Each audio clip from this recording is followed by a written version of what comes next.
Varicose veins కి సరైన చికిత్స కోసం సంప్రదించండి ఎవిస్ హాస్పిటల్.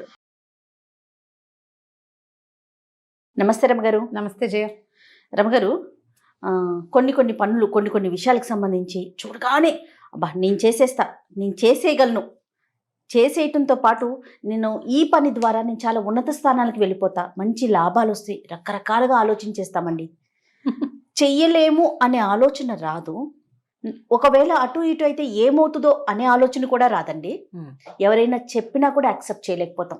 అవును కదా, పిల్లల దగ్గర నుంచి పెద్దవాళ్ళ దాకా ఉంటుంది. అవునండి. చిన్నవి జయ, ఆఖరికి ఒక మేకప్ టిప్, ఓ హెయిర్ స్టైలు, ఓ బట్టలు కత్తిరింపు, బట్టలు డ్రెస్సులు, ఓ ఇంట్లో వ్యవహారం, ఓ బిజినెస్, ఒక ఏదైనా ఎడ్యుకేషన్, అన్ని విషయాల్లోనూ ఏదైనా చూడంగానే ఇంకా ముందు వెనక చూడకుండా దిగేస్తారు. అవును, చేసేద్దాం అనుకుంటారు. అంతే కదా అనిపిస్తుంది. సింపుల్. అవతల వాళ్ళు సింపుల్ అని చెప్పారనుకో, అది వేరే సంగతి. నువ్వు ఎప్పుడు సింపుల్, నీకు వాళ్ళెవరో చేసిన వ్యవహారం అంతా నువ్వు సాకల్యంగా విని దాని మీద నువ్వు 2 ప్రశ్నలు వేసి సమాధానం తీసుకుని తర్వాత అది అవునో కాదో ఇంకో నలుగురు దగ్గర కనుక్కుని చేస్తే ఏమవుతుందో నీకు నువ్వుగా ఆలోచించుకుని అప్పుడు నువ్వు ఏదైనా చేయొచ్చు. ఇది మేకప్ టిప్ నుంచి వ్యాపారం దాకా ఈ మధ్యలో ఇందాక చెప్పిన వ్యవహారం అంతా ఇందులోనే ఉంటుంది. అవునండి, తెలుసుకోవాల్సిందే. మనకి పంచతంత్ర కథలు చాలా మంచి మంచి కథలు ఉంటాయి. పంచతంత్రం 5 రకాల తంత్రాలు కదా అవి. మిత్రలాభం, మిత్రభేదం మనకి తెలుసు. అందులో అపరీక్షిత కారకం అని ఒక తంత్రం ఉంది. ఈ అపరీక్షిత కారకం ఏంటంటే కాకోలు కీయని తర్వాత ఉంటుంది, 3వ 4వది బహుశా. ఈ దీంట్లో ఏంటంటే భలే విచిత్రమైన కథలు ఉంటాయి. మనం ఎప్పుడు ఊహించం కూడా అలాంటి కథలు ఉంటాయి. అందులో చెప్తాడు, ఏ విషయమైనా సరిగ్గా వినకుండా, సరిగ్గా తెలుసుకోకుండా, సరిగ్గా జ్ఞానం లేకుండా, పరీక్షించకుండా చేయకూడదు. పూర్వం ఒక మంగలి ఇలాంటి పని చేసి కొంప ముంచుకున్నాడు. ఓహో, ఆ పని చేయకూడదు. కథ చూడు ఎంత ఇంట్రెస్టింగ్గా ఉంటుంది. పాటలిపుత్రంలో మణిభద్రుడని ఒక ఆయన వర్తకుడు ఉండేవాడు. మంచివాడు పాపం. అయితే దాన ధర్మాలు, ఇతరులకి సహాయాలు చేయటాలు, ఈ వ్యవహారంలో ఆస్తి బాగా నష్టపోయాడు. ఏమీ సంపాదన అవటల్లా, ఎక్కడ ప్రయత్నించినా పోతోంది. ధర్మపరుడు, వాళ్ళ కుటుంబం అంతా ధర్మపరుల కుటుంబమే. అయితే అతను ఏమనుకున్నాడంటే, చిచ్చి దిక్కుమాల జీవితం బతకలేను, డబ్బు లేనివాడు ప్రపంచంలో అందరికీ లోకువే. ఇప్పుడు సముద్రం ఉంది, ఓ ఘోషిస్తుంది, ఆ ఘోష వల్ల ఉపయోగం ఏం లేదు, కానీ ఎవరు దాన్ని ఏమనరు, ఎందుకంటే సమృద్ధి దాని దగ్గర ఉన్నది. అవును, ఆ నీళ్ళ వల్ల నీకు నాకు ఉపయోగం ఏమీ లేదు, మంచినీళ్ళు తాగడానికి పనికిరావు, మొక్కల్లో పోసుకోవడానికి పనికిరావు. అయినా కూడా వాటర్ సమృద్ధిగా నీరుండటం వల్ల సముద్రుడు అందరికీ ఇష్టడుగానే ఉంటాడు. ఎవరి దగ్గర డబ్బు ఉంటుందో వాడు విలువ కలిగిన వాడు ప్రపంచంలో. డబ్బు లేనివాడు అంటే ఏ విలువ ఉండదు. నేను ఆస్తి అంతా పోగొట్టుకున్నా, సంపాదించలేకపోతున్నా, తాత తండ్రులదంతా పాడైపోయింది, సో నేనేం బతికి ఉండకూడదు. దీని మీద 10-12 శ్లోకాలు ఉంటాయి, డబ్బు లేని వాళ్ళకి విలువ ఎలా ఉండదు అని. బాగుంటాయి, ఇంట్రెస్టింగ్గా. అయితే ఇతను ఏమనుకున్నాడంటే సూసైడ్ చేసుకుందాం అనుకున్నాడు. ఏం లేదు మరి ఏం చేయను, నేను డబ్బులు లేకపోతే విలువ లేదు లోకంలో, ఇలా భావించి సూసైడ్ చేసుకుందాం అనుకున్నాడు. అయితే ఏమైంది, ఆ రాత్రి పడుకుంటే అతనికి ఒక కళ వచ్చిందట. ఆ కళలో పద్మనిధి అనే ఒక నిధి అతనితో మాట్లాడింది. అబ్బాయి, మీ తాత తండ్రులు చేసిన పుణ్యం అంతా పద్మం అనే నిధి రూపంలో ఉంది నీ దగ్గర, అది నేనే. నువ్వు నా కోసం ప్రయత్నం చేస్తే నేను దొరుకుతా, సిద్ధంగా ఉన్నాను నీకు దొరకటానికి. ఒక చిన్న తేడాతోటి నేను నీకు దొరకల. నువ్వు ఒక పని చెయ్యి, రేపు పొద్దున్నే ఒక బౌద్ధ క్షపణకుడు, బౌద్ధానికుడు, జైన క్షపణకుడు, బౌద్ధుడు కాదు, జైన సన్యాసి, క్షపణకుడు అంటారు వాళ్ళని, జైన సన్యాసి వస్తాడు. ఒక కర్ర పెట్టి బుర్ర బద్దలు కొట్టి, అది నేనే.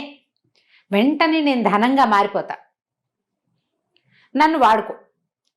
నువ్వు ఆత్మహత్య చేసుకోవద్దు, నీ పూర్వజన్మ పుణ్యం, నీ పూర్వులు చేసినటువంటి పుణ్యం నిధి రూపంలో నీకు దగ్గరలోనే ఉన్నాను నేను అని కళ వచ్చింది. ఆలోచించుకున్నాడు ఇతను. మామూలుగా కళలు కొంతమందికి వచ్చినవి అసలు నమ్మకూడదు. అందులో రోగి, పిచ్చివాడు, తర్వాత దుఃఖంలో ఉన్నవాడు, వాళ్ళందరికీ వచ్చే కళల్ని నమ్మకూడదు. ఇప్పుడు నేను దుఃఖంలో ఉన్నా, నా కళని నమ్మచ్చా? నమ్మకూడదు కదా. నమ్మకూడదు. కాబట్టి జైన క్షపణకుడు రేపు తెల్లవారుజామున ఎవడైనా వస్తాడో లేదో చూద్దాం. వస్తే కొడదాం, లేకపోతే లేదు. కొట్టడానికి సిద్ధపడ్డాడు. కొట్టమని చెప్పింది కదా కల్లో క్లియర్గా. ఓ. సరే ఏమైంది, ఆ రోజు పొద్దున్నే ముందు రోజు సాయంత్రము, అది ఏ రోజు ఆ రాత్రి కళ్ళొచ్చిందో ఆనాటి సాయంకాలం ఈయన భార్య ఒక మంగళతనికి కబురు చేసింది. ఆ కాలంలో ఈ వ్యవహారాలు ఉండేవి. ఈ పేరు చెప్పానని, ఈ పనికి చెప్పానని అనుకోవద్దు. అప్పుడు ఉండేది అంతే. ఆ పుస్తకంలో ఏముందో అదే పేరు అదే విషయమే చెప్తున్నాను నేను. అలాగేనండి. గోల్డ్ తీసి లత్తుక పెట్టడం కోసం ఒక మంగళ అబ్బాయికి కబురు చేసింది. లత్తుకు పెట్టడం అంటే ఏంటమ్మా? కాళ్ళకి పారాన్ని పెట్టడం. ఆహా. పిలిచింది. నాపితహ అంటారు సంస్కృతంలో, దాని పేరు అది. నాపితుడు వాడి పేరు. పేరు కాదు, ఆ వృత్తిని అలా అంటారనమాట. సరే ఏమైంది, ఈవిడ కబురు చేసింది. వాడు పొద్దున్నే వస్తున్నాడు. అంత దూరంలో ఉండగా ఏమైంది, ఈ మణిభద్రుడు వాకిలి తలుపు తీసాడు. తీయగానే ఒక ఎంతసేపు బౌద్ధుడు వస్తున్నాడు నాకు. ఒక జైన క్షపణకుడు వాకిట్లో నుంచున్నాడు. ఇంత తెల్లవారుజామున వాళ్ళు ఎవ్వరూ భిక్షకి రారు, కొంచెం ఎండెక్కాక వస్తారు. మామూలుగా ఊళ్ళో క్షపణకులు భిక్షకి రావడం తెలుసు వాళ్ళందరికీ. వచ్చేసరికల్లా ఇతను ఏమనుకున్నాడు, ఇదే నాకు తెలియజేసింది అని అనుకుని పక్కన గుమ్మం పక్కన ఉన్నటువంటి లాఠీ తీసి పెడేల్మని కొట్టాడు. కొట్టేసరికల్లా ఈ జైన క్షపణకుడు ఒక బంగారు బొమ్మలాగా మారిపోయాడు తల పగిలేసరికి. ఈ మణిభద్రుడు మహాసంతోషంతో ఆ బంగారు బొమ్మని కావలించుకుని లోపలికి తీసుకెళ్ళాడు. ఈ దూరం నుంచి వస్తున్నవాడు కర్రెత్తి జైన సన్యాసిని మణిభద్రుడు కొట్టబోవటం చూసి పరిగెత్తుకుంటూ వచ్చాడు. కొడుతున్నాడు ఏమిటో అని. ఆయన కొట్టంగానే ఇది బంగారు బొమ్మగా మారిపోవటం వాడు చూసేసాడు. పొద్దున్నే వచ్చిన జైన సన్యాసిని కనుక తలకాయ పగలగొట్టేస్తే వాడు బంగారు బొమ్మగా మారిపోతాడు.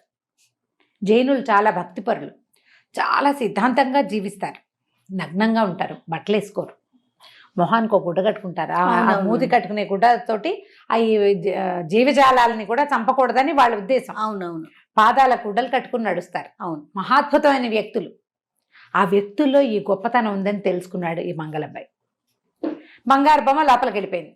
వీడు నిర్ఘాంతపోయి నుంచున్నాడు. అమ్మా, మణిభద్రుడు డబ్బులున్నవాడు కూడా ఇంత పనిచేసి పెట్టుకున్నాడు కదా, మనం కూడా ఇలాంటిది చేయాలి. బాగుందిగా. సరే, అక్కడి నుంచి ఏం చేశాడు, ఇక్కడ పని చేసుకుని చకచక్క ఇంటికి వెళ్ళిపోయి 10 గంటలకల్లా తెమిలి ఆ జైనుల తాలూకు ఒక మఠం ఉంది ఆ ఊళ్ళో, అక్కడికి వెళ్ళి అక్కడ నమస్కారం చేశాడు. చేసి సరే ఆయన ఏం చేశాడంటే, అప్పుడు ఇలా నమస్కారాలు చేసి వచ్చిన వాళ్ళకి ఒక మెళ్ళ వేసుకునేందుకు ఒక పూసల గుర్తు పేరు లాంటిది ఇవ్వటం, జపం చేసుకోవడానికి పద్ధతి. ఆయన పూసల పేరు ఇచ్చాడు. బాగా మెచ్చుకున్నాడు. ఆయన ఇట్లా నీకు మఠానికి రావాలనిపించింది, చాలా బాగుంది, సన్యాసం తీసుకుంటావా, నువ్వు కూడా జైన సిద్ధాంతి కాదు జైన సన్యాసి అవుతావా అని కనుక్కున్నాడు. తను ఏమన్నాడంటే, నాకు జైనిజం చాలా ఇష్టము, మరి మన దగ్గర ఉన్న సన్యాసులందరికీ ఒక పూట చక్కటి షడ్డసోపేతమైన భోజనం పెట్టాలని కోరుకుంటున్నాను, అందరికీ పెడతాను, మా ఇంటికి కొంతమందిని పంపించమన్నాడు. ఒకడిని కొడితే ఒక బొమ్మ అవుతాడు. అదే కదా, ఓ 10 మందిని చల్లగా పగలగొట్టేస్తే 10 బొమ్మలైపోతాయి. చక్క బంగారు చూడండి. అక్కడి నుంచి ఆయన ఒప్పుకున్నాడు. బాగుంది కదా. ఏమిస్తారు, మామూలుగా ఇలా భిక్షకి ఇంటికి పిలిచినప్పుడు ఆ కాలంలో వాళ్ళకు ఒక జత బట్టలు, చీవరాలు వంటి కట్టుకునేవి, అదో పల్చటి తెల్లటి వస్త్రం ఇట్లా మూడేసుకునేవాళ్ళు. ఎక్కువ బట్టలు మనకు మళ్ళీ చొక్కాలు ప్యాంట్లు కాదు, వస్త్రాలు, పడుకునేటప్పుడు కప్పుకోవటానికి. తర్వాత మంచి షడ్రసోపేతమైన భోజనం. మామూలుగా రోజు భిక్ష తీసుకుంటారు, ఇంటికి భిక్షకు పిలిచినప్పుడు ఆ రోజు చక్కగా భోజనం పెడతారు కడుపు నిండా. బాగుంది కదా, షడ్రసోపేతమైన భోజనం. సరే, ఈ భిక్షకులకి లోపల అందరికీ వీళ్ళకి సన్యాసులకి అడ్వర్టైజ్మెంట్ అంటే చెప్పారనమాట, అనౌన్స్ చేశారు.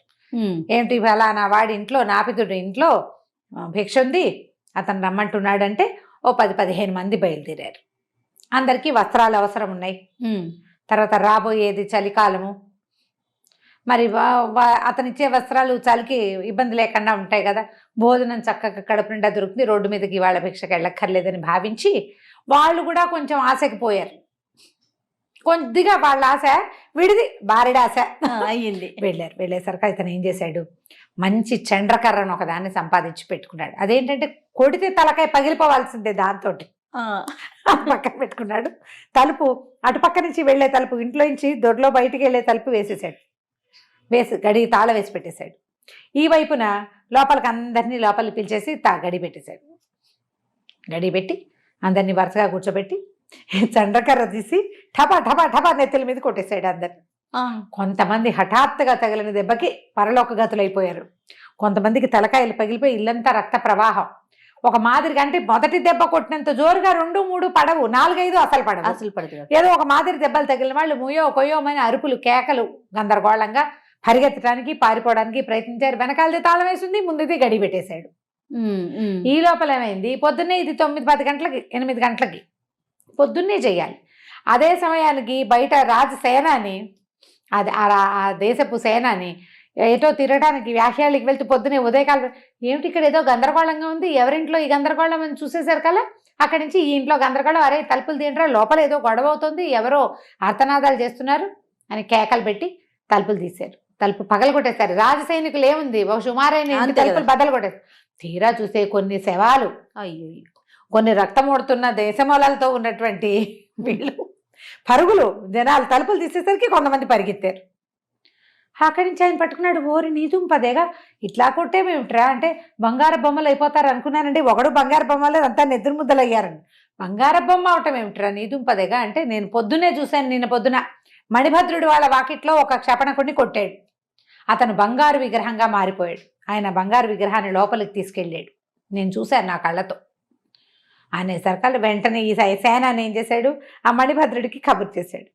అతనేమో ఇట్లా ఇలా ఇది నా పరిస్థితి, తన ఇంట్లో ఉన్న బంగారు విగ్రహాన్ని చూపించాడు.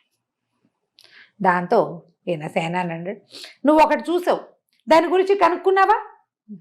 మణిభద్రుడు అతను కొట్టినప్పుడు అయ్యింది, నేను కొడితే అవుతుందా అనేది పోని ఒకడి మీద ట్రై చేస్తావు, ఈ 15 మందిని పిలిచి 15 మంది తల్లు పగలగొట్టేస్తావా? అక్కడి నుంచి వీడిని శూలారోపణ చేయండి అని వీడిని శూలం ఎక్కించారు. ఈ బతికున్న మిగిలిన క్షపణకులందరికీ ఆ గుళ్ళకి వైద్యం చేయించి వాళ్ళని పంపించారు. మిగిలిన వాళ్ళంతా భగవంతుడికి ప్రీతిపాత్రలు అయిపోయారని వాళ్ళని తీసుకెళ్లి మఠానికి అప్పచెప్పారు. అయ్యో, అపరీక్షిత కారకంలో ఇలా చిత్రమైన కథలు ఉంటాయి.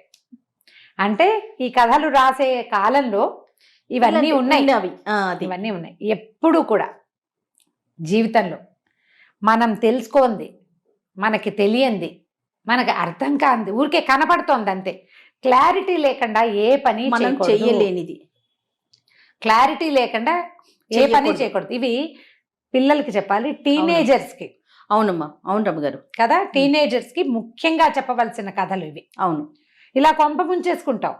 వాళ్ళు ఎవరో వెళ్తున్నారు, నువ్వు వెళ్తే అక్కడ ఏదో అవుతుంది సంగతులు. వాళ్ళు ఎలా వెళ్తున్నారో, వాళ్ళ ధైర్యం ఏమిటో, వాళ్ళకేం లేదు, వాళ్ళు హ్యాపీగా వెళ్తున్నారంటే వాళ్ళకి ఏదో ఉంది బ్యాక్ సపోర్ట్, మనకేమో సపోర్ట్ లేదు. అది ఆలోచించుకోవాలి కదా. సపోర్ట్ చేయగలిగే పేరెంట్స్ అవన్నీ ఉండటం కూడా ఒక దన్ను. అవును, కాబట్టి మనం ఏది చేసినా ఆలోచించి చెయ్యాలి, బాగా తెలుసుకుని చెయ్యాలి అని చెప్పడానికి ఈ కథ చెప్పబడింది. చాలా బాగుంది రమ్మగారు. చాలా రోజుల తర్వాత మంచి కథ విన్నా నేను. నమస్తే రమ్మగారు. నమస్తే.